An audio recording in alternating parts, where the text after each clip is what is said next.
The Square Ball Podcast. Well, we're previewing the start of the season then. It's 2 days to go as we speak. We sit here Thursday afternoon, moments after Daniel Farke has just done his quite wordy press conference. It was long, wasn't it? Safe to say. Went on for a good half an hour, 35 minutes. That said a lot, didn't he? It was mainly about basements and sin. Yeah. But, whatever. I think there were only about 3 questions in the whole thing. But it just very, very long. You've made it sound a bit fritzily when I don't think it was. Well, they're the bits I heard. Right, yeah. Well, doesn't surprise me at all. So how do you feel then, having heard that then, going into the Portsmouth game? The sort of key takeaways from it, everyone's fit. He's stressed several times the need to reinforce the squad. He wants experience, quality, key positions, maybe a little bit more, in the way of like savvy experience, as I mentioned. PSR chat in there, paying for the sins of the past, which was the sins bit that you were getting involved in there, Michael. He was keen to talk up the capability of the ownership and the people behind the scenes as well. He said at one point, money's there, but you can't spend it sometimes, which is frustrating. And we've got PSR to fall in line with and all that. So what do you think about that? What have you taken away from it? I've drifted off a little bit. I was going to say, I feel no different having heard that because I zoned out. Now, the important bit he said really was everyone's fit for the opening day. That was the main bit. I was like, cool, good. I mean, that's as of, 1 o'clock on Thursday. Who knows what's going to happen in the next 24, 48 hours. But to start a season with everyone being fit, it sounds excellent. Yeah, I'm not used to that happening. Although Pat Bamford's still got a day of training to get through, I suppose. But I'm sure it'll all be fine. There was only really Bogle that was a question mark over, wasn't there? You've got a dead leg. But yeah, everything else that was said in there was basically what he said after the Valencia game. But I am glad that we only have 2 days to wait and then we're back into it. It's funny how it goes. Like at the end of last season, I was so happy that it ended and I just wanted to not think about football for a bit. And then you get to about mid-July and you sort of think, I'm ready now. Come on, let's just get back into Ellen Road. Yeah. That Valencia game was the one that whetted the appetite for me. I was like, I'm home again.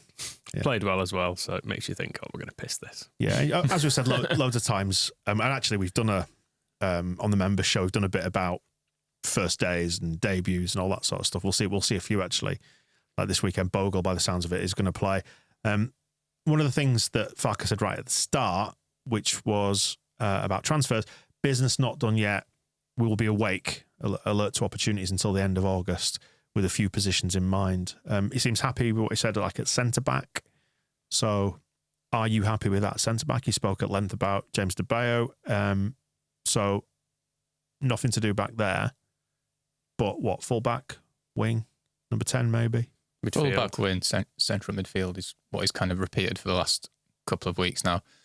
And I think getting another central midfielder kind of solves any worry about depth at centre-half as well, because then Ampadu just plays there, doesn't he? And we know he can be really good there. But yeah, it was weird actually. We were saying earlier before we started recording that I feel like we've got a really good, strong squad, but then when you look at the squad, I feel like we haven't actually got that many players. Like there is a slight lack of depth in certain positions, I guess.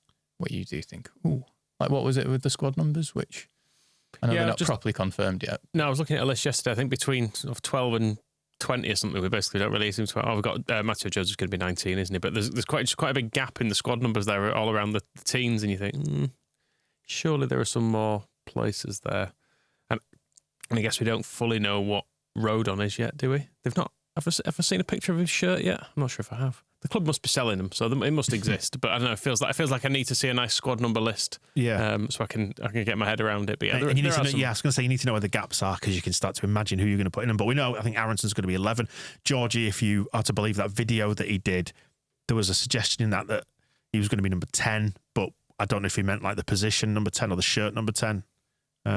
With Somerville gone, obviously it's available, but it'd be interesting to see where the gaps exist and all that. But yeah, what do you think of him stressing that the owners are capable and well resourced and all that? Money is there, but you can't spend it. The Red Bull's gone to his head.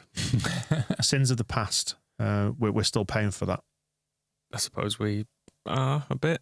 He said he didn't. To go back to centre back, he sort of stayed. He stopped a little bit short of saying that Max Verber is definitely staying, didn't he? He was like, well, yeah, he's he's come back. I don't know. I felt like he could have said a lot more on that, but he was. Could he? Well, 4 times over, he could have said the same. Well, the story went out. It was Graham Smith, who is going to be joining us on our new show, The West Stand. He's going to be in on Monday, Graham, after the curtain raiser. Asked the question about Verber, and he said that he chatted on the phone during the Euros, gave him a couple of weeks off, time to clear his head. And he came back to him and said, I want to be there and prove my worth, like knocked on his door quickly after the German tour. He was a little bit reticent to kind of go back in there and be a loud voice in the dressing room, he was saying, because he'd obviously gone off and done his thing and then come back. So he was kind of a little bit tentative about doing that. But he said he's knocked on his door, which is always open, he stressed. There is and indicated a willingness to stay and be at Leeds. There is still Gladbach's sporting director talking about Verber fairly regularly, saying you never know, players like that often become available towards the end of the window, which it seems unlikely that Leeds would push him forward for sale, given we don't have a huge amount of depth at centre-half. But the sporting director was saying, they often become available at the end of the window because they realise they're not going to play or not going to play as much as they would like. And you do think with someone like Verber, who is probably, third choice centre-half? Maybe fourth if Ampadu's ahead of him. He was like reserve left-back in one pre-season friendly. Like, is he going to sit on the bench in the Championship, having played a full season in Bundesliga last year and played at the Euros? How actually happy is he going to be with that? And I don't really care. Yeah, that's fair enough. I admire your honesty. Rob. There wasn't a lot of talk about Portsmouth, weirdly, was there? Given that that's the game that he's essentially not a previewing. He was asked about the strength of the division. It was Adam Pope who asked about the how tough the Championship was going to be, basically, and the long answer can be distilled into sort of, I'm respectful of the promoted opponents and the relegated sides are good, and you never quite know what's going to happen with the Champo. Unlikely to see another Ipswich, but you never know. Was about the thrust of it. Yeah, I mean, Ipswich was a one-off to a large extent. We've recorded with Johnny Cooper ahead of this, and one of his Ipswich stats was like this, basically the best performance by a promoted team ever, more or less. So if someone could avoid doing that, it'd be good. But it doesn't feel like any of the teams coming up are coming up with quite the momentum that Ipswich maybe had. When you look at like Portsmouth, who came up with 97 points, as he touched on there, Farke, I mean, their fans they're not confident. I've had a little dip into their forums. I did a little bit earlier on this afternoon. True Blue Blood on one of them saying it will be a real eye-opener. I would take a point all day long. Can't see anything but a thumping at the moment, though. There was Titchfield Blue on another forum who said, doesn't really matter which team we pick, we will lose. Play the fringe players for this game. I love how you, kind of in that already, the first game of the season. Resting players for the opener. There's no point describing, it's talk of it being a free hit and it being the hardest game of the season for them in any way, shape or form. Maybe good to get it out of the way at the start, that kind of thing, and they can concentrate on survival. So they don't sound confident at all. I mean, you look at their pre-season and they were beaten 4-0 by Wickham, which was a weird game where they played like 2 60-minute halves with 2 different 11s. But yeah, they were beaten 4-0. They drew 1-1 with MK Dons, who don't even exist, and then they lost 2-0 to Charlton, who I no longer know which league Charlton are in, but I know it's not the Championship. So those results don't seem great. After the Wickham game, their manager, John Musinho, was trying to pretend that it was brilliant. He was like, no, it's great. I'm so happy we've got this result. Just what we needed. Kick up the arse and all this. And you think, you don't really mean that, do you? I know pre-season can be kind of misleading, but ideally you do want to win some games, don't you? And it can give you a false sense of security, as we maybe have, being like, oh, yeah, we're absolutely firing here.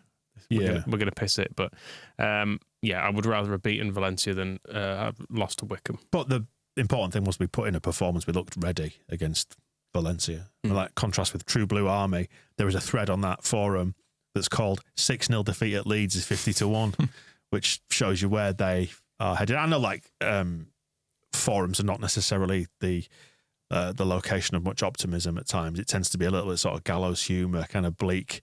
Unhinged. Yeah, is the way I would describe. But you often find there's a lot of kind of copium going on there. Yeah. Don't you? So yeah, they're not expecting much, I don't think. Are we expecting too much? Any kind of a win is all I'm expecting, and that's fine. I don't mind if we win 1-0. That's absolutely all right. as far as I'm concerned. I did look at odds for Leeds to win like 5-0 after I saw their result against Wickham, but the odds aren't actually that good. So if it is 1-0, that's fine. Yeah. It's likely to be the sort of odds that will entice me to drop a fiver on them a little bit before kick-off. Is it like 10 to 1 or something? They were when I looked earlier in the week, yeah. I think it's come in a little bit by the looks of it, but yeah, it doesn't give them much of a chance, does it? No. I mean, do we know anything about Portsmouth? I mean, we are disgracefully disrespectful about the whole Champo. I still consider us to be a Premier League team on loan. Even we could spend 15 years in, I still would. Well, Jose Mourinho's a decent manager for him, isn't he? So I'm surprised he's got that job. That's the arrogant Premier League pigs that we are. And we know about Conor Shaughnessy, don't we? Yeah. I was going to say that's all I've got in terms of notes. Yeah. Admittedly, I don't know what he's been up to in the 5 years in between his last Leeds. I don't know. Bradford. God Well, knows. you should know that, Dan. I only know that because I live there. Yeah, but I haven't seen him in You the suit as a Are super. you thinking of Paddy O'Connor? Maybe. Could be, yeah. They've got Matt Ritchie, which I didn't know about, but I think he's a bit of a shithouse. So be a nice villain, I guess. Yeah, someone to hate. That's always useful. And of course, Hayden Fox at the back for them. Is he still there? Yeah, I believe so, in his 50s. Next to Jason Pearce. Yes, of course. Yeah, good. Great, there you go. There's your preview. Now, how do you feel about it? Have you got? You were saying there, Rob, that you kind of feel that you've got last season out of your system. Now you've hit mid-July, and we're now obviously well into August. I'm excited. I can't wait. Yeah, I think if we can get a goal first half hour in particular, it'll just take all the stress out of it as well. I feel like if we're still at 60 minutes and there's not been a goal and people are thinking, oh, we get some subs on Farke, it could start feeling a little bit Leedsy. I mean, last season we were 2-0 down on the opening day at half time, and we didn't equalise until the last minute, and that was a good, fun moment. But you hope that we are, the whole shtick of this season that we're hanging on to is that we just need to have a better August. Yeah. So yeah, a nice positive start I think would settle everyone down, and yeah, I'm excited for it. I think it's set up to have that. Yeah, there's Is reason. it? It is. There's reason for optimism at this point. Whereas this point last year, there was reason for optimism in that there were some talented players in the squad, but we also didn't really know. Luis Sinisterra is going to drive us onto promotion, Michael. Yeah, you also didn't really know what was going to happen with them, or if they were actually going to cut it in the Championship, or whether they were going to not really be asked, or as it turned out, want to leave. So there was optimism for that, but the whole thing felt imbalanced, and you didn't really know where everyone was going to slot in, what formation we'd be playing, whereas it feels like, having had a season of it, we pretty much know. What did you make of Farke's talk about recruitment, but specifically in terms of being picky and the stuff, the sort of phrases he used were values matter. He's looking for certain characters, behaviours, things like that. People who are desperate to play for Leeds and want to make the club better, but also he wants quality there too. Players who are going to improve us, so therefore patience is needed. Didn't name check Rowan exactly, did he? But he was just sounded like standard manager talk, didn't it? Yeah. You don't want to make it at this point in the market as well. You don't want to make out that you're desperate for people, so you just have to. And maybe it's trying to calm fans down a little bit who are at this point going, "Oh, there's big gaps in this squad," and he's like, "Listen, we're going to get people in. Just wait. It'll be worth the wait." Seems to be what he's saying. And obviously then the window shuts and you go, oh, there's no one available. But that's it. The proof will be in the pudding, won't it? Like, he has made it pretty clear these last couple of weeks. He wants a fullback. He wants a central midfielder. He wants a Somerville replacement. So if we get them, then we'll know we've done all right. And if we don't get them, we'll know something's gone wrong somewhere.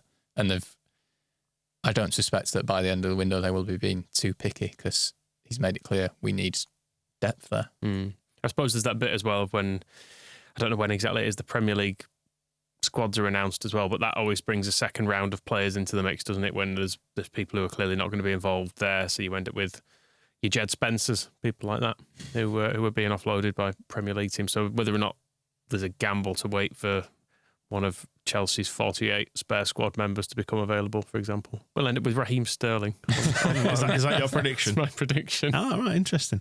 Paying 1% of his wages. The thing that is going to set alarm bells ringing, or will call, if there's going to be any meltdown out of this, it'll be the use of the phrase, we can only spend a fraction of what we earned from transfers coming in this summer. Whereas obviously he's not going to start talking up our spending capabilities, is he? When we're trying to buy players, which he said we're in for a few. That fraction is 9/10. Right. That's what I'm going to say.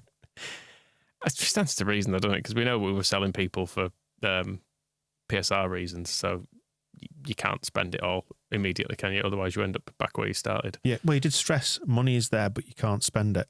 So he's suggesting we've got cash. Cash is not an issue, but it's PSR that's being the squeeze. But if you repurpose 25 million quid or a fraction of it via 3, maybe 4 players or whatever, and you're spreading it out over 4 or 5 year contracts, that's how it works. So basically, you bank the money for Somerville and Gray as academy products straight away, and then sort of 60, 65 million or more. But then you spread the rest out. The outgoing fees, they get spread, which is what you're seeing with Chelsea, actually. Offloading Conor Gallagher and signing somebody from Atletico Madrid. It's a little way of working it, isn't it? To spend it in smaller fractions than it comes in, which is it's just how the system is set up, for better or for worse. Yeah, I mean, we're not being linked with any 25, 30 million pound players, are we? So it's obvious that that's going to be the way we do it. And you can still sign very good players for 3 to 10 million pounds, kind of, which I guess is probably the sort of zone we'd be looking to buy in, and then maybe some loans. But I don't feel terrible about the squad as I have in some previous seasons where I've looked at it and been like, oh fuck, we are in a lot of trouble. We're in a lot of trouble here. So yeah, I'm fairly optimistic. What do you expect Saturday lunchtime will be like? Early. Too early for football. It'd be good. Yeah, but I think it'd be a great atmosphere. I think the Portsmouth fans will have a slightly rougher deal on that front than you will. That is true, yeah. It's quite a distance, that, isn't it? But it's their fault. They chose to support Portsmouth. They knew it was down there. Right. So it's a long way from everything, really, is Portsmouth. Yeah. So, I blame it. It's like Plymouth fans, Carlisle fans. You're just a long way from stuff. But I don't know. We'll just beat them, won't we?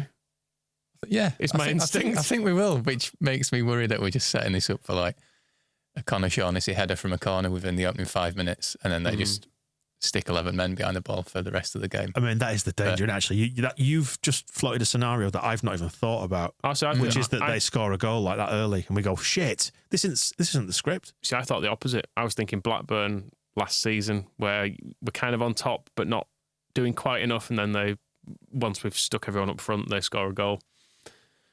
But I say that having checked the odds for Leeds to win 5-0, because I think that's what's going to happen. So, but there's just always that nagging doubt in the back of your mind, isn't there? Yeah, but I agree. And one of the points that we made on the show with Johnny Cooper that's coming out tomorrow was about Leeds maybe taking games by the scruff of the neck. And it was actually asked about in this press conference, setting up a way of playing. It was Adam Popo asked this one, about spreading the load. And you wonder if there's going to be a slight tweak to that. And Farke did say that they've addressed it. They need more goals from midfield, more set pieces, more danger from set pieces. And he identified the second half of the season, which coincided with Strauch being out. So hopefully if Strauch stays fit, you get a bit more threat on that front. But yeah, they're going to have to spread the load. But it'd be nice to see us be more proactive and more attacking at times, I think. I think we can be attacking, and we were probably more offensive the first, 2/3 of last season, and then the end when everything did go a bit safe, but that did coincide with injuries and I guess just like a mental fatigue and pressure and things like that. But having seen Jorginho Rutter this pre-season, you are reminded that he looks like he could just absolutely take the piss every week in this league when he's not playing with a hernia. And I'm really excited to see him play, and I think if he would be wearing the number 10 shirt, it's just good vibes, isn't it? He'll still be on a high from his Flamingo Land trip as well. Absolutely beside himself, I imagine. It's become a little Leeds pre-season tradition, hasn't it? The Flamingo Land trip. I feel like we've seen Jason Pearce was in fact to name check someone we did earlier. I remember seeing him with was it a lemur or something? I think he had on his shoulder. Lovely times. So we're all saying it feels like a home win unless a bad thing happens. Correct. The Square Ball Podcast.